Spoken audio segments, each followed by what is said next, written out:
What's up, you radical human? Welcome back to the show. Today, my guest was Jay Feldman. He is a podcaster, the Energy Balance Podcast. He's an independent researcher. He is a super smart guy. When I found Jay, he questioned my thinking on all things nutrition in the best possible way, and we dive into a lot of that today. So he dispels some of the common myths in diet culture, why actually eating more could lead to better weight loss, why you shouldn't fear sugar, why poofers and seed oils really are the bad guys, and mechanistically what that looks like, why you can continue to thrive and find balance whilst doing the things you love as long as you pay attention to the balance of it. Hormetic stresses, not overdoing it, lifestyle factors, good foods, easy to digest. Spoiler alert, it kind of looks like an animal-based diet. So I think this is a really fun and challenging conversation in the best possible way. So without further ado, let's get into it with Jay Feldman. Jay Feldman, welcome to the show, my friend. How you doing today? Calling from Ecuador these days, yeah? Yeah, I'm doing great. Thanks for having me. Yeah, man, I have to start this conversation by admitting when I first got intro to you, you triggered me because you were calling out some of the things that were my kind of like nutritional religions, if you will, you know, keto, carnivore, like, wait, this guy's saying sugar can actually be beneficial. And I've been told that sugar is a toxin and a poison, some of the hormetic stresses, all of that stuff. So I want to dive into some of that today because I think there's a hangover in potentially the animal-based community where they've dabbled with things like ancestral eating and paleo and primal, and that might have even led them down carnivore. And then, you know, over time, they might kind of get on this pipeline of animal-based, which starts to look kind of like this pro-metabolic approach that you've got going on here. So I want to go on a journey. I want to tackle some of those things with you today. But like, set us up with this term you've got called like bioenergetic. What is bioenergetic eating, living, etc.? Kind of lay the groundwork, and then we'll get into some of the nitty-gritty. Yeah, so the central idea we're talking about when it comes to the bioenergetic approach to health is the idea that we're talking about energy, right? The energy that we're producing in our cells, typically in the form of ATP. And we're basically identifying that that is the driver of our health. If we have enough or extra, we can use that to have really optimal health, really well-functioning organ systems, have a lot of energy, also be able to relax and sleep well, have a good mood, digestion, immune system, all of those things, it's all energy dependent. And what we see is in degenerative states, degenerative conditions, everything from symptoms like low energy and fatigue, which might be obvious, but also, you know, looking at fatty liver disease, looking at degenerative brain conditions, looking at autoimmune conditions, looking at skin issues, you know, any symptom we can come up with can be traced back to a lack of energy, to issues with effectively and efficiently producing energy. And so when we see health through this lens, it then gives us a pretty clear set of kind of angles with which we can address and improve our health. And that's where the bioenergetic view is based. And then whether we're talking nutrition or supplements or sleep habits or other interventions, we can see how those things affect us on that bioenergetic level, on the level of our energy production. And based on that, determine how it's then going to affect our health. And we see this play out in every level of physiology, everything from looking on the individual cell to the hormones to the different tissues and organ systems. And it ends up being a very cohesive view, a very cohesive way of viewing biology and the organism. Very cool. I love this idea of the concept of just energy being the focal point. Like the more energy you have, the more vibrant you're going to feel, probably going to look good, and you're going to have this surplus of ATP, energy, cellular function to fix things that go wrong or not have diseased states. I think one of the interesting ones to try and square the circle on is like the obesity problem, because looking at it from the outside with maybe not the complex understanding here, you might look at that and say that's too much of an energy problem, right? The body fat being stored on the body of somebody that's 250, 300 pounds, they've got too much energy. But I've heard you say that could almost be a manifestation of a low energy state. Help me unpack that.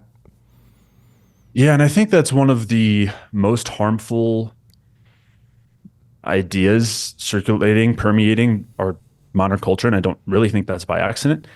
And it's also worth recognizing that that is a cultural idea. This is not something that was kind of always thought of when it came to weight gain. It was not this assumption of excess energy. This is something that has been superimposed onto our view of health and nutrition, and for good reason, right? Because when we blame this issue on energy, what we're really saying is that this is the individual's fault for eating too much and exercising too little.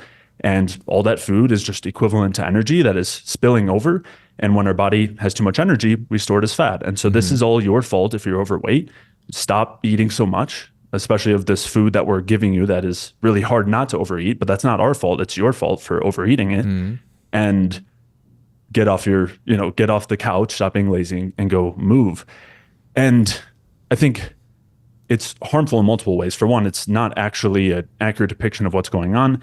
And secondly, it causes us to blame ourselves as opposed to recognizing what's actually driving this sort of state. And what I would say instead, to keep it simple, and then we can kind of dig into the details, but the crux of the issue there, at least one of the central ones, is that we are equating the food that's coming in with energy. And the reality is that there's a lot that happens between food on our plate and ATP. And those things are not equivalent. So we could eat a lot of food and maybe have a lot of issues digesting it and absorbing it. Once it is absorbed and digested, it then has to go to the places we want it to go. And then we have to have enough nutrients. We have to have the right hormonal state. We have to have well-functioning mitochondria to convert that into energy. And what happens when we're storing a lot of body fat is not that we're just producing all this energy and then we have spillover. Instead, we're very inefficiently producing energy. So for every, let's say we're like 70% as efficient as we could be. So we have this extra amount of fuel that then is getting stored as body fat because we need to keep taking in more food to get the energy that we need, but we can't use it efficiently. So we have this extra that's not being used, and then that gets stored as body fat. And that's a very different story. And it also ties directly in with this idea of overeating being the individual's fault versus being an effect of our physiology. Because what happens is, let's say we're not efficiently converting the food that's coming into energy. Well, our hunger signals are dependent on energy, on ATP. There's two main areas where we sense this. One is in the liver and one is in the brain in an area called the hypothalamus. When we don't have enough ATP in those areas, we remain hungry, regardless of how much we've eaten. So we could be eating a lot of food and not be converting it effectively to energy and still be chronically hungry, and then be blaming ourselves for eating too much, when in reality, the problem is the types of things we're eating and other aspects of our environment that are impairing this conversion of the food to energy and leading to the storage as body fat.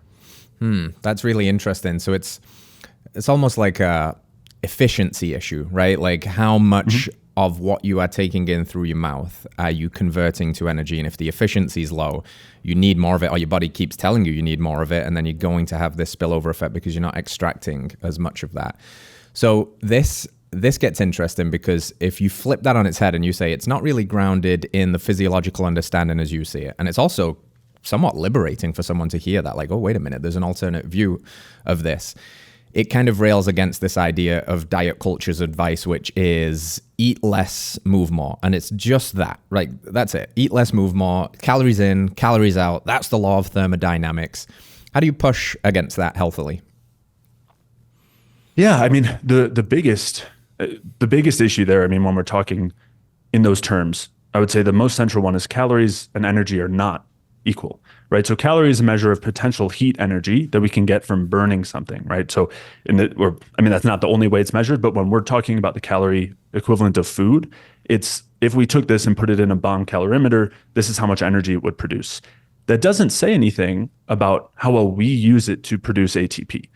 And by the same token, we can eat things that are not considered food, like let's say gasoline.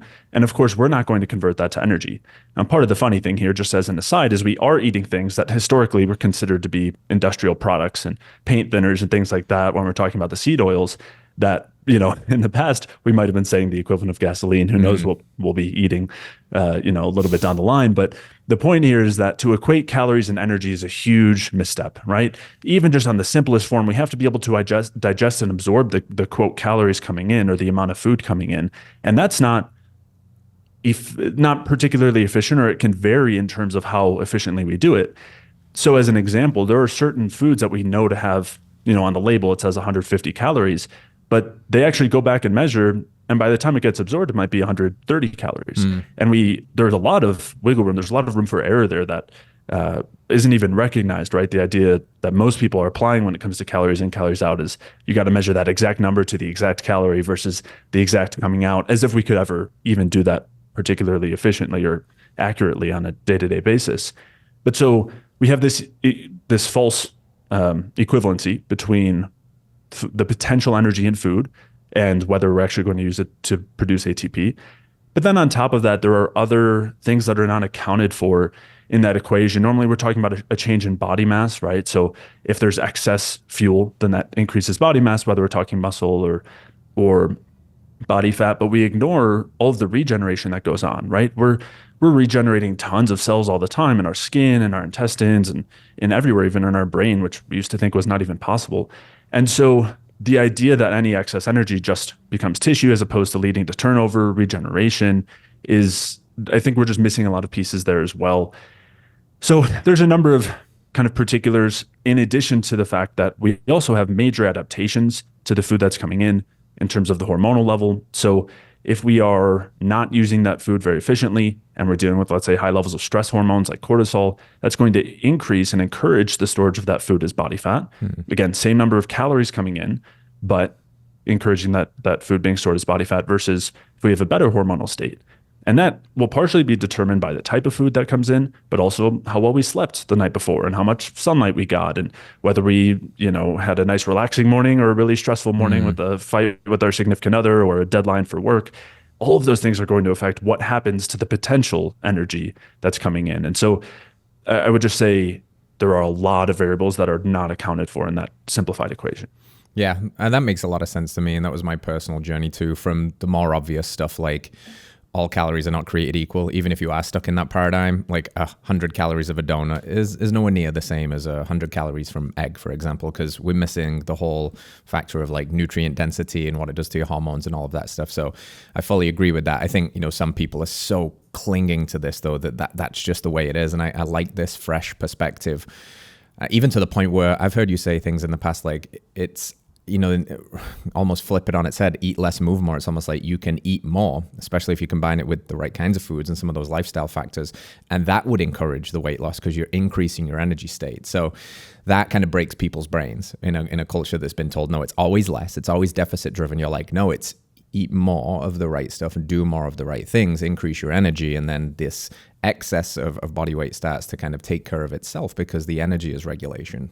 So what would you say are some of the biggest levers to pull for increasing the potential for this energy conversion in the body?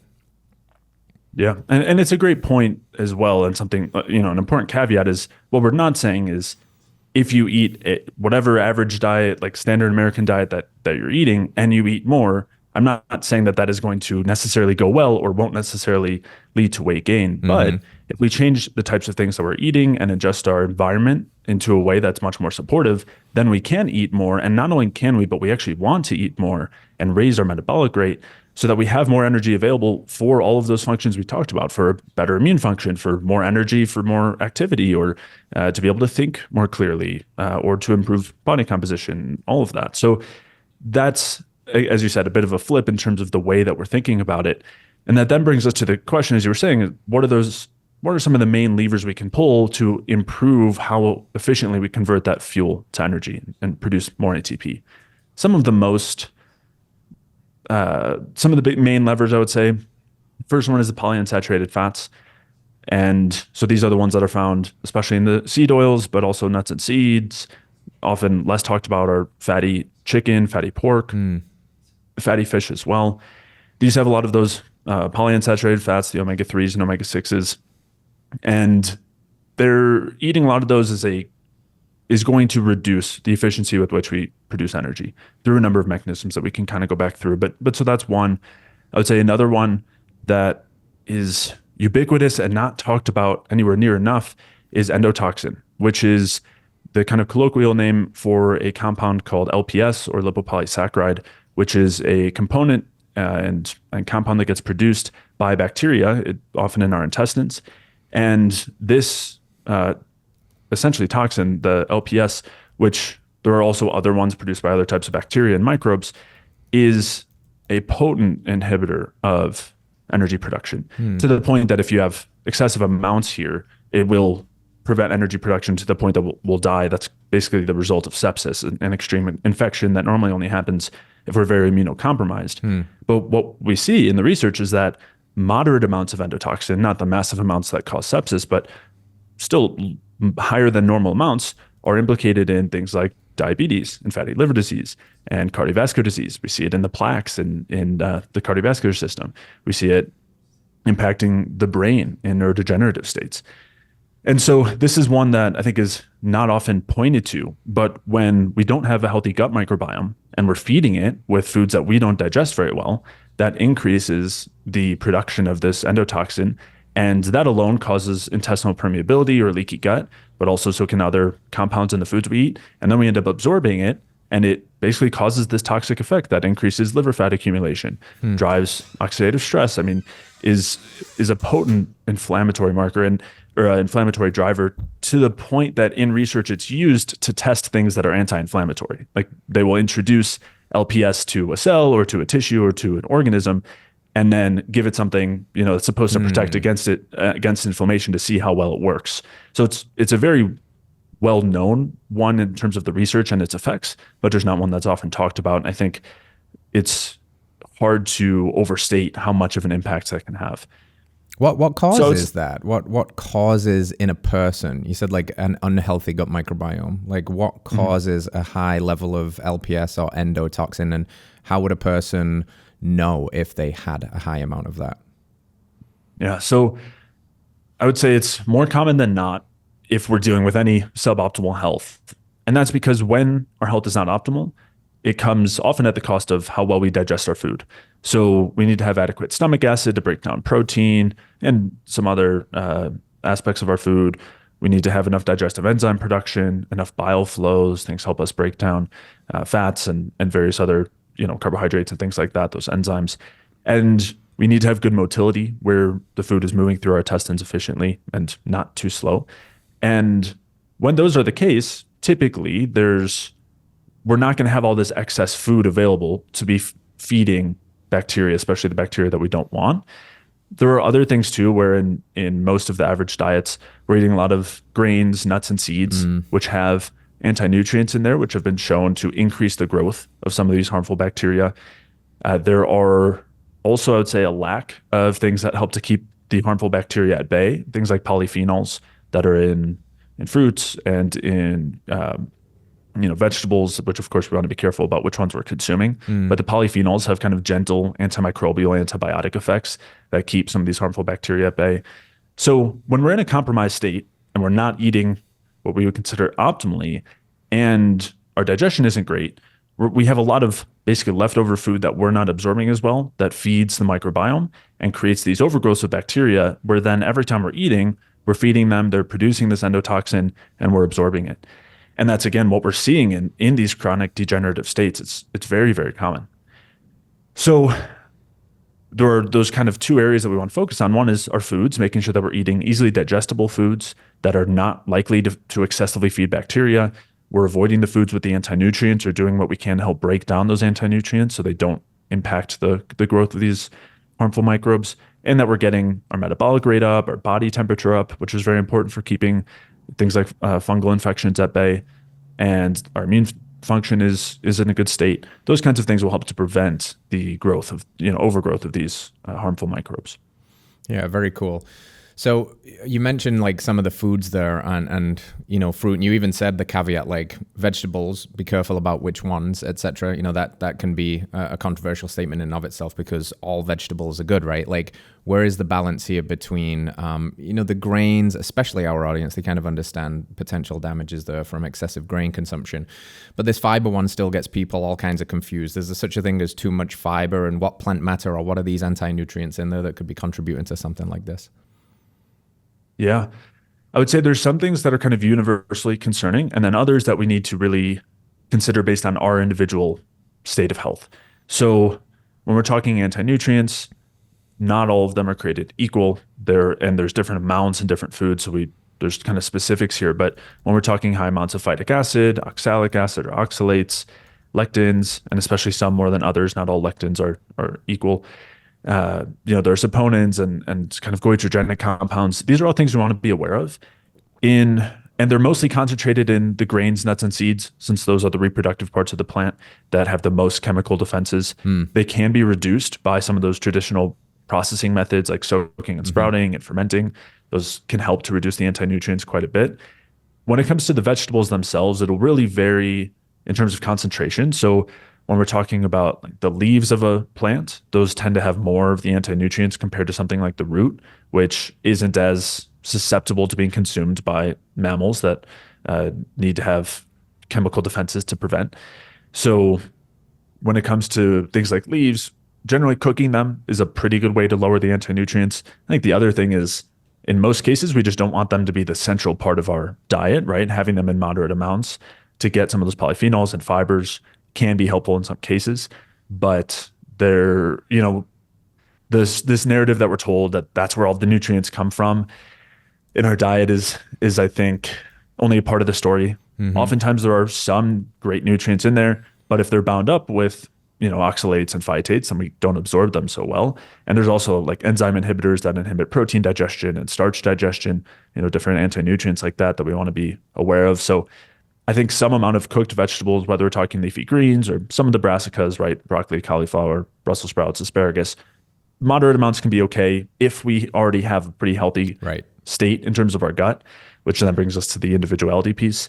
But just to wrap up on the vegetables, when it comes to the root vegetables, they tend to have the least anti-nutrients as far as vegetables go, as I was saying, because they're underground. So most of their defenses are against microbes, which is actually a good thing for us because when we eat them, it helps to keep the microbes that are in our gut at bay.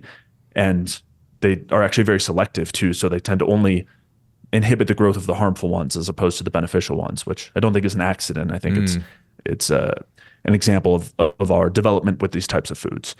But when it comes to the root vegetables, the skins do have some defensive compounds, typically more than the kind of flesh when we're talking like potatoes and sweet potatoes. So removing the skin is often a good idea.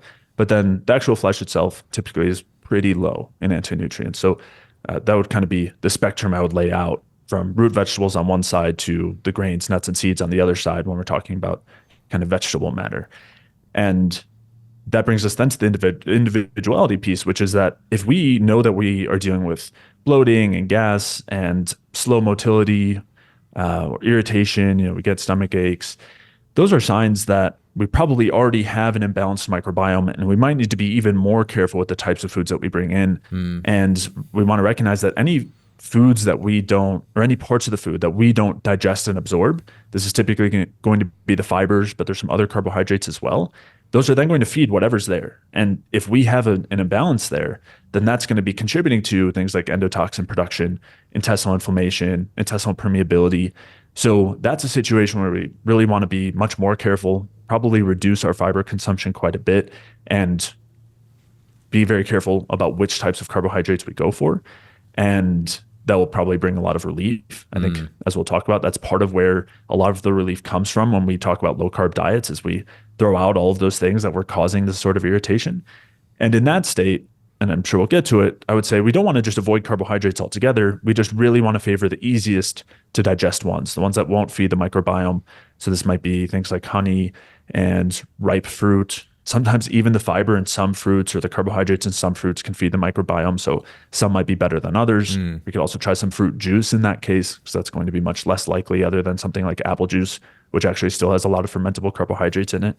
So there's some nuance there, but that's kind of the direction I would head if we already have a compromised gut, which normally symptoms are a pretty clear indicator of. If you eat these things, anything like we're talking the cooked vegetables or, root vegetables, or even the fibers from fruit, and you have intestinal irritation, bloating, gas, maybe mood, brain fog are a bit off. If you're noticing that, then that's probably a sign that there's, things are off in terms of the microbiome. That's fascinating. I think this is a really good jumping off point to talk about, one of the more famous elimination diets, like something like a carnivore, right? Because this is like the pipeline to a lot of people, and I've experienced this myself. It was years ago now, but you take all of these foods out that are causing some problems. I had skin issues and gas issues and flaky scalp, and you go carnivore and you remove all of the things that are causing the disturbances, and you feel amazing. So then you get led to believe that we just don't need these things at all, and you can thrive off meat. And then if people play it out long enough, we might see some issues with thyroid or stress hormones. But this is then where you get into the carbohydrate conversation. You're not necessarily a low carb guy at all. You're not anti-sugar. It's this kind of elimination of the things that are causing distress, and then hopefully adding back in the most gut friendly and easy to digest digest foods, which I think you'd probably agree that it kind of rounds out. We have this colloquial term of animal-based. It's, meat and organs, it's fruit, honey, maple syrup, raw dairy, and, the lowest toxicity spectrum plant matter, which is very digestion friendly. It's the proper human diet, I would say. I don't think, ancestrally speaking, that everybody would be carnivore 24/7, 365 days a year. But when you start to say to some of the carnivore folks like, hey, you might be causing some harm here by avoiding carbohydrates indefinitely, or you push back on this message that I probably preached at one point, like all sugar's poison. We have this understanding that there's kind of a ceiling that our body can handle sugar. It's got to keep blood sugar regulated. So it then puts it in the muscle and puts it in the liver, and any spillover is then going to be turned into fat, de novo lipogenesis. And you become fearful of carbs. I was fearful of carbs for a long time. And now I eat double, triple what I used to, and I feel amazing. So talk to me about that evolution in terms of your thinking and the pipeline from people potentially going like carnivore, feeling some issues over the long run and hopefully getting back and trying to put people's mind at ease that, not all carbs are the devil, not all sugar is bad. How do you kind of deliver that message in a way that it's palpable for people who have become so frightened to death of, sugar and carbohydrates? Yeah, it's a great question. And I think it's worth mentioning that I was in that place as well. I did low carb, ketogenic diet. I did intermittent fasting. And then it was a cyclical ketogenic diet. And then it was just a bit more carbs on the workout days. And, it was a transition. But I held those beliefs at one point as well, right? Sugar is the devil, it's poison. It is the reason for all of our health issues. Mm-hmm. And so I get that thought process. I think so a good starting place is kind of zooming back out, considering the bioenergetic context, the biological context for carbs versus fats. And I think that helps to reshape the way that we're viewing it. So what I would essentially say is that we have two primary fuels, right? Carbohydrates and fats. And when we forget what we're eating, when we look at different circumstances, there are times when we favor fat burning. And those times tend to be the stressful times. If we don't have any food available, if we are doing a lot of exercise, like, depleting glycogen and using a lot of energy in the muscles, if we're under stress, if like organs are under stress, if we are producing stress hormones, glucagon, adrenaline, cortisol, all of these scenarios are scenarios where we favor fat burning. We actually shift from, even if we're eating a mixed diet, we shift toward more of the fat oxidation. And there's a very good reason for that. And we can look at how we store it on our bodies as a starting place, which is that fat is a much better storage for fuel, for long-term use, as kind of our backup fuel reserves. And that's because we don't have to store water with it, and it's more dense calorie-wise. And so there's also some differences biochemically, which we can come back to. But what that means is that if we're in a survival state, if we are trying to survive for as long as possible, we want to be relying on fat.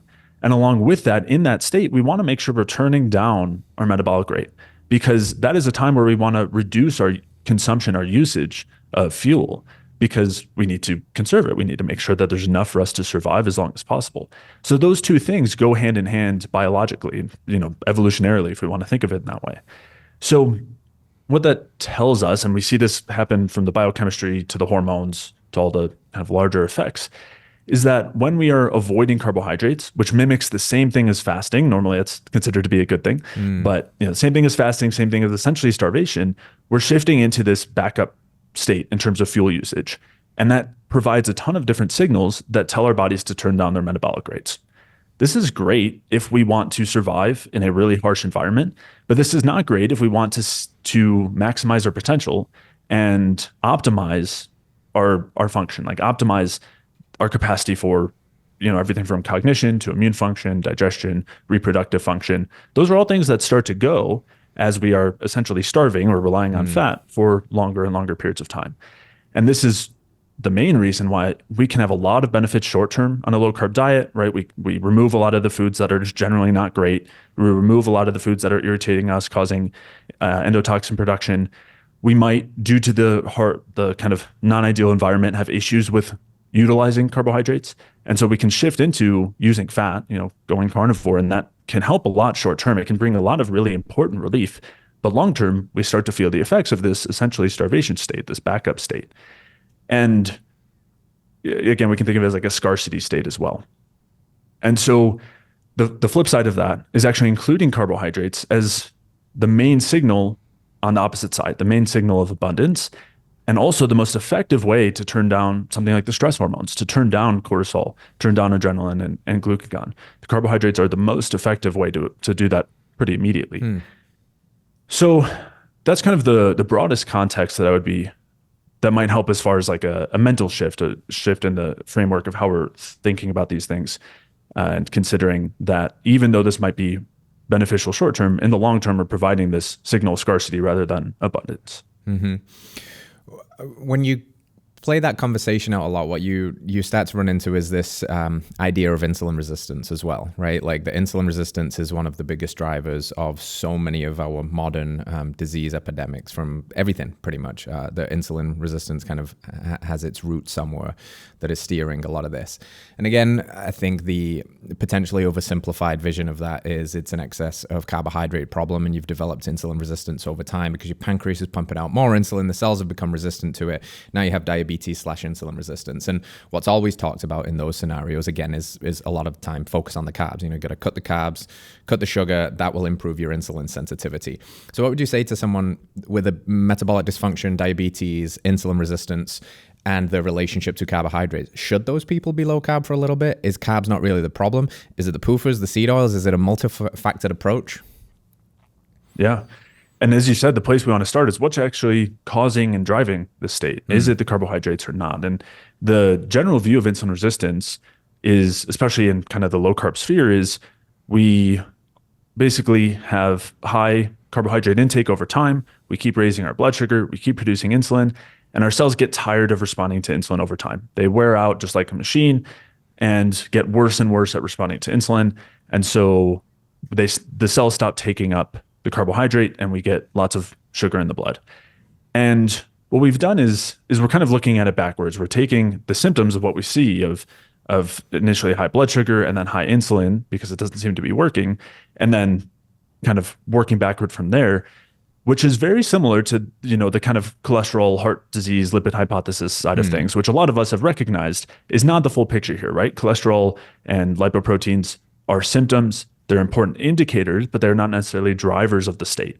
And we want to consider the same thing here when it comes to glucose and insulin.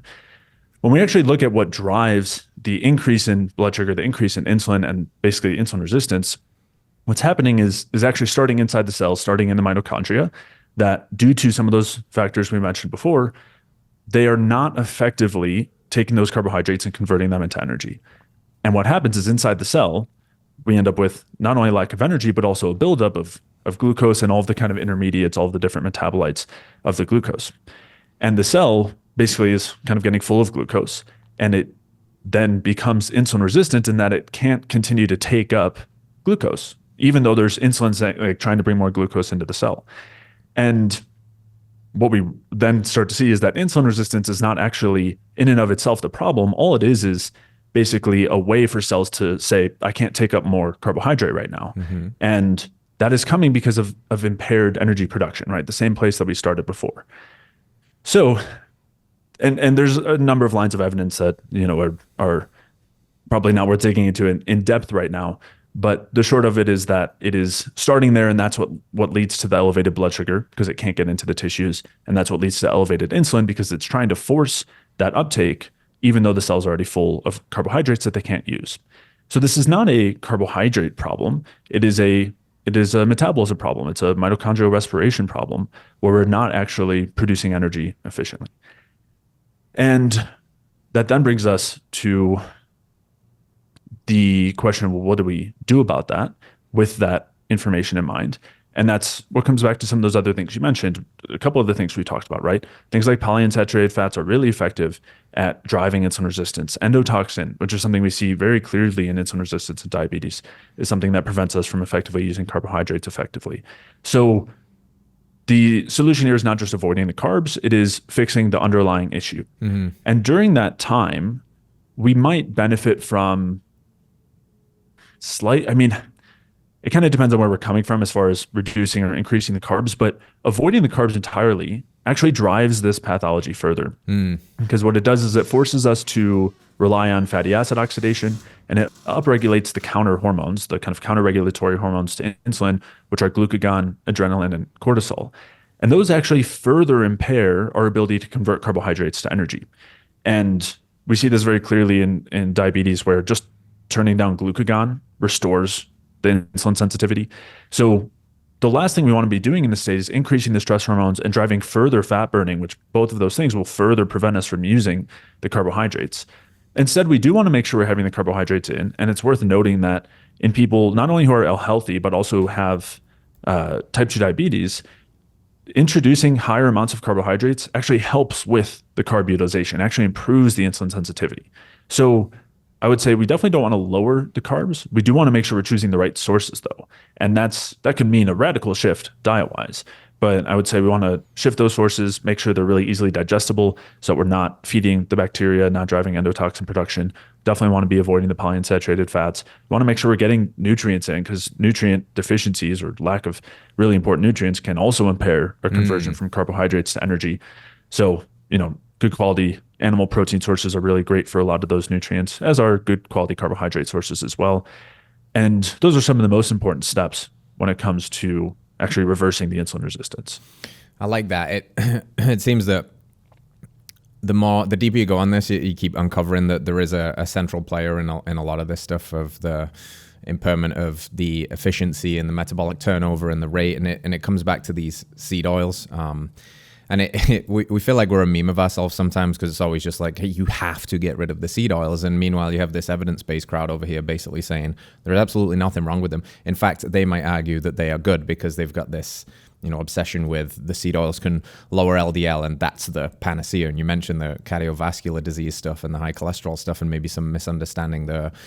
You mentioned, we kind of glossed over it, like mechanistically, if you can explain it to me like I'm a Labrador. What do seed oils actually do to the mitochondria that causes this damage? Everything from downregulation of energy production to potentially insulin resistance to inflammation and everything in between. Yeah, so I would say there are three primary problems with the polyunsaturated fats, which are very high in the seed oils. And the worst of them, the most important, is the one that you're talking about, which is their effects in the mitochondria. So the mitochondria is built of a structure that is largely fat-based, and just like a lot of our cells, right? The outer kind of membrane of the cells is fat-based, and the mitochondria has two membranes that are each fat-based. And so we have three different types of fats, right? The saturated, monounsaturated, and polyunsaturated fats. We also have trans fats, but we can leave those to the side for now. And each of these will be incorporated into the structure based on how much we're eating. It'll vary based on how much we're eating and our species and everything. But for us, if we eat more of certain fats, it'll increase the amounts that are used for the structure. And so in our mitochondria, where we're producing energy, the way that we do it is kind of like a hydroelectric dam, where we pump a lot of water to one side and then run it through a wheel that is basically tied in with ATP production. We basically use the energy from spinning this wheel to produce ATP. And that wall of the hydroelectric dam is made up of fats. And the polyunsaturated fats are much less stable and have more kind of kinks in them. And so because of that, when we use them in the structure there, they're actually leaky or permeable to the water passing through. And so if we have a hydroelectric dam, it's really important to keep all the water on one side and just spin it through the one area where we're producing ATP. But when we have a lot of these unsaturated fats, we have a very leaky wall. And so we're losing so much of the power, the efficiency of being able to produce energy from that hydroelectric dam, and it impairs our ability to produce ATP. And this is a really powerful driver of health, lifespan, and aging, where if you look between all species, everything from mice to birds to humans and elephants, the more unsaturated these membranes are in the mitochondria, the shorter the lifespan, the faster aging occurs. This is seen across all species. It's a universal phenomenon. And so another way of saying it is basically the more polyunsaturated fats we eat and put into here, the more we're mimicking the lifespan. We're basically shortening the lifespan and increasing the aging, reducing energy production efficiency, and getting closer to those animals that don't live as long. So it's a really pronounced, profound effect. And this is not the only effect in the mitochondria. This is kind of the main one, but every place that the whole point of using fats as structure is for their stability. And so every place that we put these unsaturated fats, we have more instability. So if we look at the whole cell, we have certain ions that we try to keep inside versus outside the cell when we're talking like potassium and sodium and others. And we have to use energy to keep things in the right place. The more polyunsaturated fats we have there, the more we're kind of leaking these different ions through, the more we have to expend energy pumping them back. And these are some of the main areas that are considered to be like energy demanding in terms of the entire bodies. Like these are some of the main things that determine our efficiency.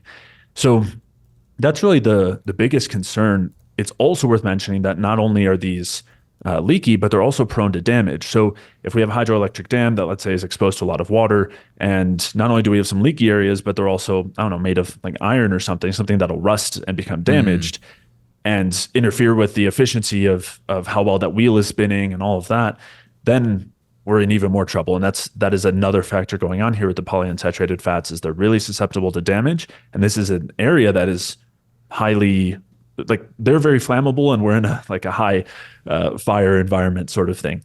And as soon as you have damage there, it stops the whole system. The body recognizes that as dangerous and in kind of has all these adaptive pathways that basically say, let's stop producing energy because we're getting all this exhaust. Like we're producing a lot of damage alongside it. So that's fascinating. I like this analogy of like the leaky cells or the leaky membranes too. Like the leaky gut and the leaky cells are cool for people to kind of wrap their head around a little bit more of what's going on. It seems pretty clear to me. I'm not, half the researcher that you are or a scientist or anything like that, but just kind of looking globally at the effects of what significantly has changed in our food supply since the explosion of these modern diseases going back to 40s, 50s, where it really hockey sticked up. I think it's easy to say well, obviously processed food came in, but what are the constituents in processed food? Well, the seed oils, they really exploded. And sugar, not so much, like if you actually look and red meat in particular kind of is coming down and white meat is going up. Well, there's the PUFAs again, right? Because you said like high fat PUFA, concentrated chicken and pork, and seed oils in the diet, seed oils in the processed food. So I think sometimes it's easy to pin the tail on the wrong donkey and say it's, it's sugar, when actually, if you look at some of those trends, it doesn't quite match. And I think it's clear as day to me, just from observational stuff, that these seed oils are a massive problem, and they're not a natural source of food in our diet for a long, long time until relatively recently. And since they were introduced, everything has pretty much gone sideways. So thank you for adding a little bit of context in terms of a mechanistic standpoint there. I want to switch lanes a little bit because we've talked a whole lot about food, which is obviously super important, but I like some of your takes and perspective on like the lifestyle stuff as well. Other things that, have been a little bit triggering for me too, like the hormetic stresses and how we can overdo these and how these can have negative effects too. Like too much of a good thing is no longer a good thing. And things like excessive cold exposure, maybe even excessive heat. You mentioned one that's another a golden goose that people love, which is fasting, and how fasting could potentially be problematic and things like that. So let's set the scene here with like understanding the hormetic stresses and the dangers of potentially doing too much, and maybe dive into a couple of examples that you think people maybe overuse and abuse. Definitely. Yeah, definitely. So when it comes to hormesis, first, I think it's important to lay out the general idea here, which is that it is good to expose ourselves to the right amount of stress, because that causes a defensive reaction in our body that makes us stronger. That's the essential idea behind hormesis. It started talking about very toxic things, chemicals that were being introduced into our environment, heavy metals, things like arsenic and mercury, and the chemical companies saying, don't worry, the tiny amounts that you're getting from us polluting the environment and your food supply and everything, that's actually good. It makes you stronger. Don't worry about that. Exactly. And it started this scientific concept, which is that getting small amounts of stress and damage is beneficial. Over time, it has morphed into something where we are now taking things like exercise, sauna, we'll talk about some others, that have a number of effects, but we are attributing the benefits to the stress and damage that are caused as opposed to some of the other effects that are caused. And this is something that I think is a huge mistake and leading us to do some kind of backward things in this, under this umbrella, under this guise of trying to induce the right amount of stress. And we end up with a lot of kind of conceptual problems when we get into this, where we say that, the exposure to stressors in our environment, like exercise or, psychological stress, those things are stressful. And so we need to get the right amount of those. But then we also have some things in our food supply that are stressful, right? Everything from polyphenols to maybe the pesticides and things like that. And then we layer on something like a low carb diet, and we have to get the right amount of stress from that in order to get this exactly right zone to have the defensive response, that not too much, not too little. And then we add all these things together. We had some fasting, we had some cold thermogenesis. And the idea is that somehow we've ended up with the same amount of stress that's beneficial, that when we add all these things together, because they're all cumulative, as opposed when each one individually was supposed to create the right amount of stress. And we end up with this really convoluted idea that is nearly impossible to apply in actuality, like in application. But we also end up with this kind of misunderstanding where we're attributing the benefits to the wrong things. And so this was something that was parsed out by Hans Selye, who was the person who kind of coined stress and the whole idea. And he identified that there is this universal effect of all of these things, which is that they have a stressor effect, meaning that they cause some damage or they deplete energy. And then there are other effects, which he called specific effects, which are everything else. So when we're talking about exercise, we have blood flow and muscular stimulation and lymphatic flow and increasing body temperature and some mental stimulation, all sorts of things like that. And then we have the draining of energy and oxidative stress and that side of things. And from the hormetic view, it is the stress and damage that are beneficial, and as opposed to all those other things. And I would say that that's generally a relatively dangerous concept, as I was saying. It has a kind of nefarious history. And when we actually parse through the research, it becomes clear that that's not where the benefit is coming from when it comes to these interventions, whether we're talking fasting or low carb, we're talking exercise, we're talking about saunas. These things can be beneficial or have some beneficial effects, but it's not actually because of the stress that they cause. It's actually despite that stress. That's interesting. I like that reframe. I'm going to get a little selfish here and put myself in the arena as the guinea pig, because I find myself a little conflicted sometimes about this, because I've been deep in the past of doing all the things, hormetic stresses, and definitely overdoing it. Currently, I feel pretty well balanced, but I almost feel like I would like to iron this out with you, in the sense that I feel healthy. I'm relatively lean, probably 13% body fat. I have good libido. My hair's not falling out of my head. I'm not cold all the time. I feel like I run hot. I eat tons of food, but I exercise quite aggressively a lot. It's kind of, my substance abuse is, getting after it. And it's, 5 or 6 days a week. And sometimes when I'm pushing myself to that extremes, like, I'm enjoying it. My brain's lit up. I'm on fire. It feels really good. And I'm kind of like, I don't know if this is healthy, because it's so extreme. I'm lifting heavy weights and I'm doing it, but it's really fun. And I sometimes struggle to square that circle of, am I somehow causing some unintended consequences? So in a case like me, who otherwise seemingly identifies as healthy, there's no obvious major things that I can see, at least. What would you ask people to be aware of, to potentially just check in with themselves, or maybe even do some kind of testing to make sure that they've got the appropriate dose and not the whole dose makes the poison and they're overdoing it? Yeah. And there's a really important concept that you're getting to there, which is our individual tolerance for something like stress or stressors, right? If we are in the extreme of, let's say, chronic fatigue, getting up and walking around the house might be intensely stressful, and we can see that physiologically. Whereas for someone who is on the other side of the spectrum and very healthy metabolically and has a lot of energetic reserves, doing something that is, to get the equivalent amount of stress, it would require maybe an intense workout. Now, so what we first have to recognize is, how prone are we to the stress and how much of an effect is that having? And then on the flip side, what are the possible benefits? And you mentioned a number of them, which are not just the physical things, but also the mental things, the impact on neurotransmitters, the enjoyment, the stimulation, the variety. And also there's the physical things too, of course. And just like calories in, calories out, it is nearly impossible to accurately measure or quantify one side versus the other. It's a really, I would say it's kind of a losing battle.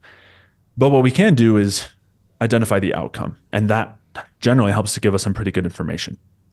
But it also requires some nuance because sometimes we can feel good from a lot of stress, but then it won't last. That's right. So what we would want to identify is a few things. The first I would say is, how do we feel after the workout, the rest of the day?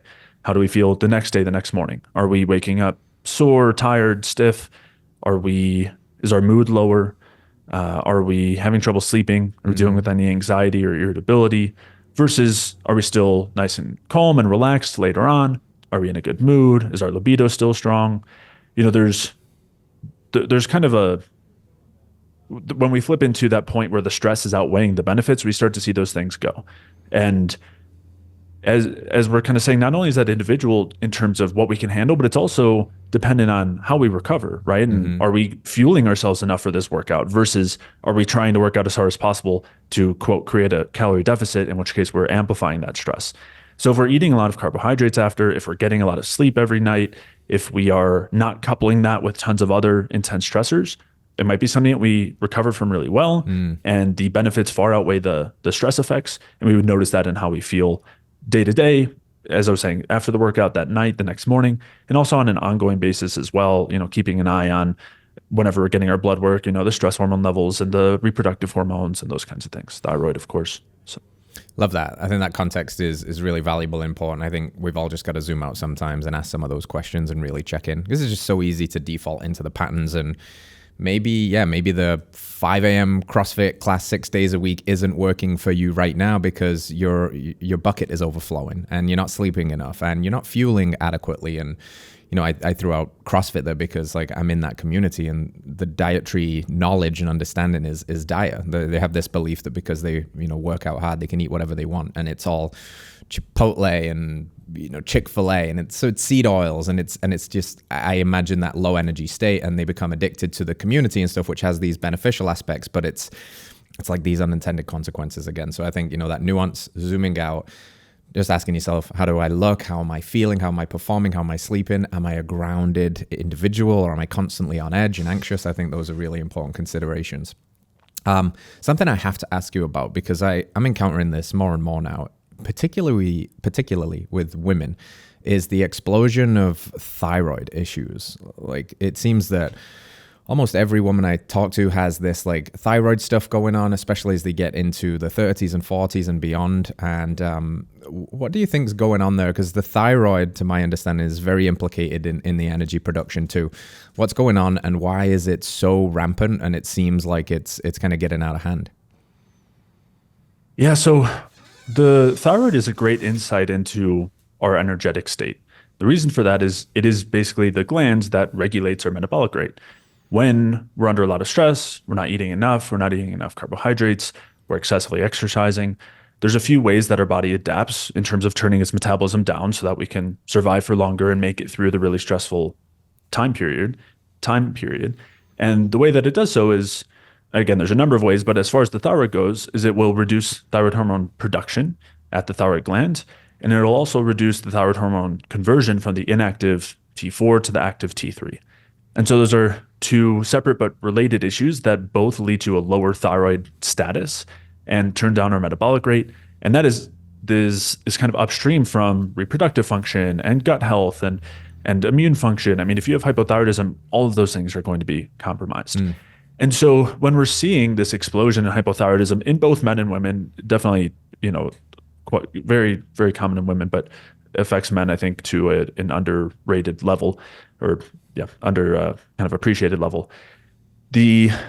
What we're seeing here is basically a low metabolic state due to a poor environment. And there are so many things in our environment that are contributing to this. We've talked about, kind of the basics of food quality, the idea of eating less and exercising more, which I think is kind of imposed worse on women than men in many cases. And you're talking about a shift in terms of the food supply and what's changed since, the 1940s or early 1900s. The amount that we eat has changed pretty dramatically when you look at how much people were eating in the early 1900s. And again, they were eating sugar, they were eating carbohydrates, they were eating meat, and they were eating a lot. Even though their average body weight was quite a bit lower, their activity was about the same, if not even lower in many cases. And the amount that they're eating was quite a bit more. And that's because when we're eating things that turn our metabolic rate down, it will eventually turn down our appetite, and it'll also lead to us needing to eat less in order to maintain our weight, which of course is not the goal here.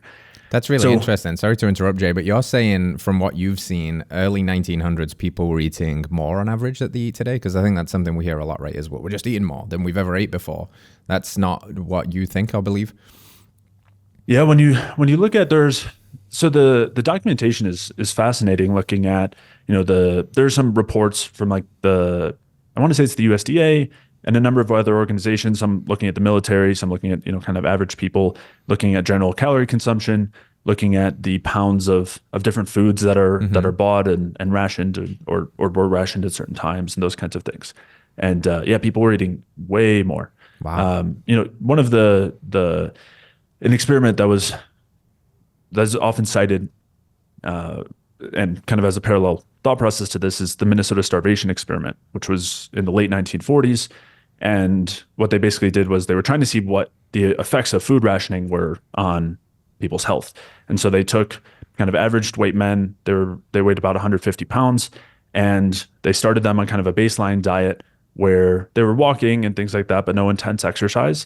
And to just maintain their weight and kind of be in normal health, they were eating 3,300 calories a day. And they put them on a semi-starvation diet of 1,800 calories a day. And when you see what happened to them, I mean, they broke down. They were dysfunctional. They had no strength. They needed help to open like heavy doors. They had no libido. They were having like psychotic breaks. There was a couple of people who were like eating food out of garbage cans. It was wow. An incredible experiment to see the effects of this. And then we consider that that's a typical diet right now, 1,800 calories for someone who's 150 pounds. And very few people who weigh that much are eating 3,300 calories a day to maintain their weight. So it's a good example of that. And also I think how numb we've become to the effects that these have caused over time, right? We don't notice when we go to 1,800 calories a day that we're a zombie of our former self, because these things have happened kind of slowly over time. And I think it's also a good example of how much better we can be when we get our metabolic rate back up and are able to eat more and maintain our weight. That is fascinating, because that number now is totally become normal for people that are probably given some PDF diet from the favorite influencer, and it's 1,500, 1,800 calories a day, and you're essentially equating that to a starvation diet as it was looked at less than 100 years ago. That's mind blowing, and the fact that people could eat 3,300 calories weighing 150 pounds would probably break the evidence-based crowd's brains right now, because in their minds that would absolutely just lead to insidious weight gain. But again, the quality of the food, probably the lack of seed oils, all of that stuff factors into it massively, and they're in a pro-metabolic state. The body's like using the energy, it's converting it well. That's where I feel like, I've gotten to personally. I've heard you talk about this. I think you eat a lot of food too. I'm not sure where you fall in numbers wise, but I just feel like I can eat so much, and I feel blessed because I have what feels to me like unlimited energy. I honestly feel like I have unlimited energy. And the fact that I have that is just like, what more important or vital currency in life can you have than energy? Because now I can have the energy to do whatever I want, whether it's work or the energy to play with my kids or the energy to be present with my wife. It dictates everything. And I think that's possible for everyone if they get a few of these really important things right. What's your current kind of approach in terms of total food quantity and some of the things you're really leaning into? I know you've been a self-experimenter for a long time. You said experimented with keto, maybe even a little bit of plant-based in the past. Where are you defaulting to now as kind of your day-to-day? Sure. Yeah. So it's worth mentioning, anytime I talk about maybe my current diet or what I'm doing, is it varies over time based on where I'm living or, the season or how I'm feeling in a moment. And so, this answer could be different if we're talking about it at a different time. So don't take any of this as this is the absolute right way and there's no deviation from this, and this is what I'm going to go do as soon as I, finish listening through the podcast. But as far as like calorie intake goes, when I do track, it's normally in the high 3,000s. If I'm a little bit more active with some training, then it might get into the low 4,000s as well. And typically it's, as far as protein goes, I'm I'm probably lower than a lot of the animal-based crowd. Normally I aim for about zero point 0.7 grams of protein per Hmm. pound of body weight, zero point 0.7 to zero point 0.8. And that's coming from, meat like beef and lamb, Hmm. some pasture-raised chicken, and seafood as well, shrimp Nice. and some low-fat fish, eggs as well, and some dairy too. And then on the carbohydrate side, a lot of fruit, some fruit juice and dried fruit as well. And as far as starches go, I'll do some plantains, I'll do potatoes and sweet potatoes, and occasionally some rice as well, some white rice. And I do a little bit of cooked vegetables, maybe like with dinners and You things like that. Sometimes madman. with You crazy I know man. it's crazy these days. Yeah, but I'll do some cooked vegetables as well. And normally I eat 4 meals a day, kind of like four Yeah. square meals that tends to work best for me, with maybe a snack before bed as well. Yeah, And that's a lot of food. For context, what's your weight and height? I'm about 182 to 185 right now, and 6'1", Yeah. 6'2". The reason I ask that is for people that's not watching online and don't have a context for you, they're probably hearing that and being like, this guy must be like a bodybuilder. Is he 4,000 calories a day is like the ultimate bulk diet? But yeah, I think it's just a healthy, appropriate and available amount of food if you are doing, the pro metabolic approach, the bioenergetic approach. Like, you'd be amazed at how much you can eat and feel good. And it kind of begets this eat more, feel better, and run lean and all of that stuff, which is really cool. I do want to touch on another sacred cow, seeing as we're knocking them down today, because you specifically mentioned there, I do some fish, I do low fat fish, and you kind of teased before this like omega-3 potential issue, because these are a panacea in our culture. Everybody should get their omegas, everybody should take their cod liver oil, everybody should have fish oil. What's the story there? Because you have some healthy pushback on that whole story that they might not be the panacea that we've been led to believe. Yeah, I like to sneak that in there a little bit when we talk seed oils. I always bring it back to the polyunsaturated fats because I think it's worth recognizing like the seed oils are bad because of the types of fats that they have, right? They're easily oxidized, they cause some leakiness inside the cells and the mitochondria. Everything that is bad about the omega-6s is normally worse when it comes to the omega-3s. And that's because they typically have an extra double bond relative to the kind of equivalent omega-6s. They have another opportunity for more unsaturation, meaning that they're more susceptible to being damaged and they're more leaky when it comes to the mitochondria and the cells.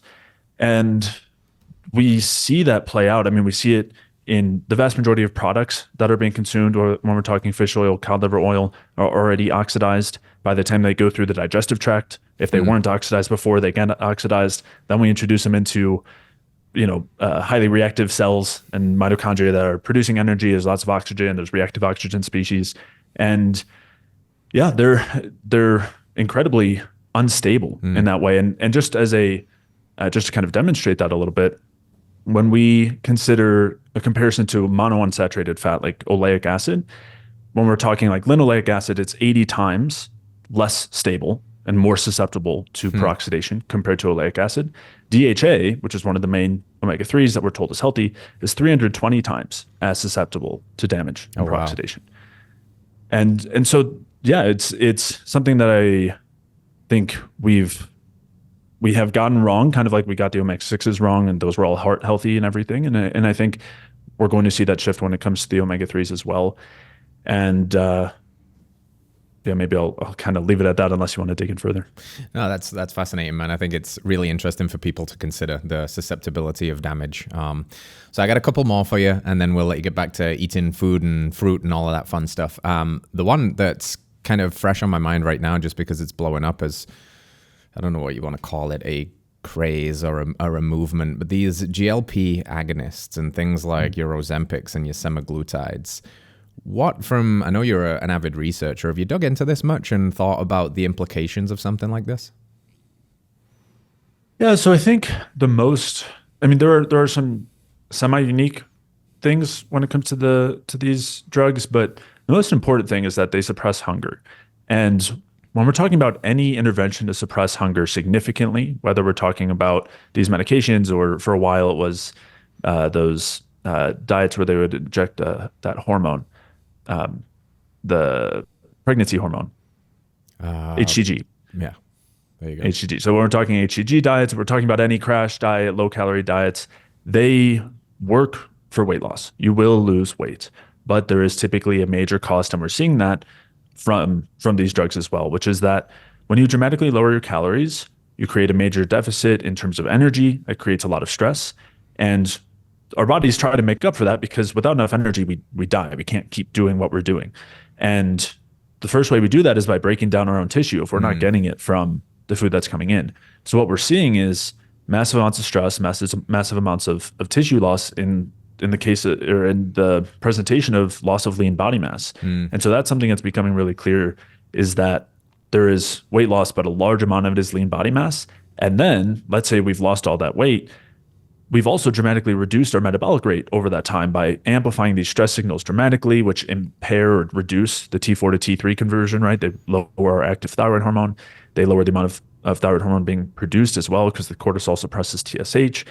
And they also suppress things like testosterone production and other reproductive hormone function. And so then we've lost some weight, but we've lost a lot of lean body mass, which is particularly concerning when it comes to a metabolic rate. We've also really driven the stress signals about as hard as we can, leading to a very low metabolic rate. And then if we try to go back to eating what we did before, we're going to regain all of that weight that we lost, and typically a lot more.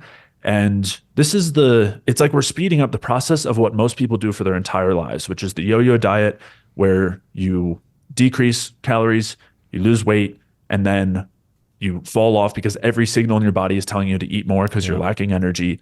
You regain that weight and more, and then you look back at that old picture and say, I want to look like that again. And you do that diet, or you see whatever event is coming up, you see it's summer and you want to lose the weight.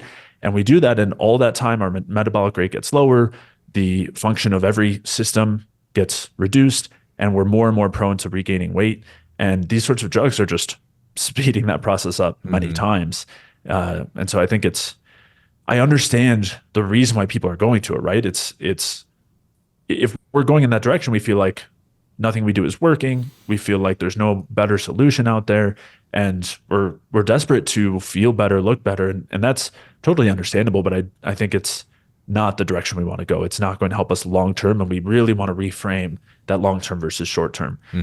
When we're typically doing something for short-term weight loss or short-term benefits, it's normally going to cost long-term health. And we want to prioritize that health first. We want the weight loss to be a byproduct of improving our health, rather than something that we are aiming for as our top priority. I love that. I think, this reframe is very important, and it's one of the major reasons I wanted to speak to you about this topic today, because I think a lot of people are just being failed by the current messaging around all of this stuff, and it leads them to behaviors like nothing I do is work, or I have a broken this, that, and the other, or it's my genes, so I need Ozempic. And the way you're coming at it is almost flipping the entire thing on its head, and with the receipts, with the facts to back it up, and some context, which hopefully instills some hope in people and maybe gets them looking at this a slightly different way and not trading, those short-term wins for the long-term consequences. So very well said, my friend. I'll leave you with a fun one to wax poetic on. If Jay could wave a magic wand and just erase some dietary cultural fallacies or myths, like what are some of the top myths that you just wish would go away around health, diet, and blah, blah, blah? Sure. So I think one that we talked about quite a bit is this idea of just eating less, and eating less as the solution for weight, for health, for longevity. I think that's one of the worst things that exists, worst things that we can encourage. I think it's something that's kind of literally taking the life out of us. So I think that would be the top one.